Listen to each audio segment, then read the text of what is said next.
Number 7. Exeggutor and Exeggcute. The first time I saw Exeggutor, I was freaked out because of the heads on the trees. This correlates to the Japanese folklore of trees with heads for fruits. The fruits would have human faces that could smile and laugh. This tree is called the Jinmenju. There was a story of the tree yokai that originated from China, where the fruit would laugh as it got ripe and fall off the tree. Even their seeds have faces on them. This would definitely be the Exeggcutes. We could argue that the Exeggutor came before the Exeggcute from their evolving order, but fruits, seeds, and trees, which one really came first? Just like the question is it the egg or the hen?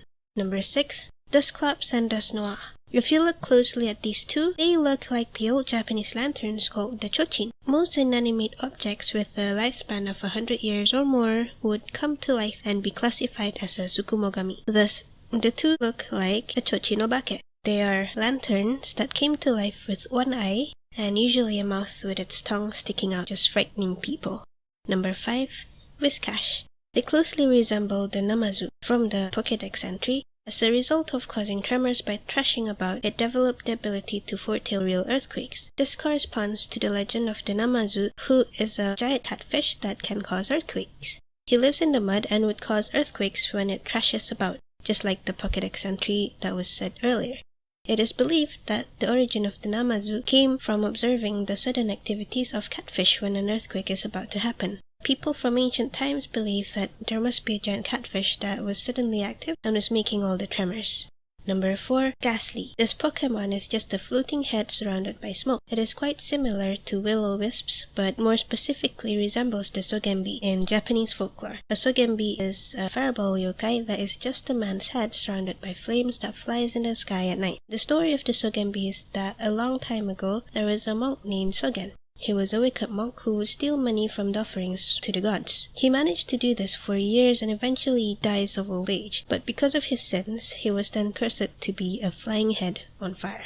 Number 3. Jellicent. From how the Jellicent looks, they must be inspired by the Nurarihyon. You might know the name Nurarihyon from the manga anime Nurarihyon Amago, but there are 3 different stories of these Nurarihyon. One is that it's just an old man that comes to homes and act like he owns it. Number 2, it's the leader of all the yokai, which is probably where the crowns on the Jellicent's heads come from. And number 3, they would haunt the sea by bobbing its big head up and down with the waves on or right below the water. This is probably where their jellyfish look came from, and also why it is a water-type Pokemon. From the 3 stories, the physical appearance of the Nurarihyon is that it has a large head in the shape of a gourd.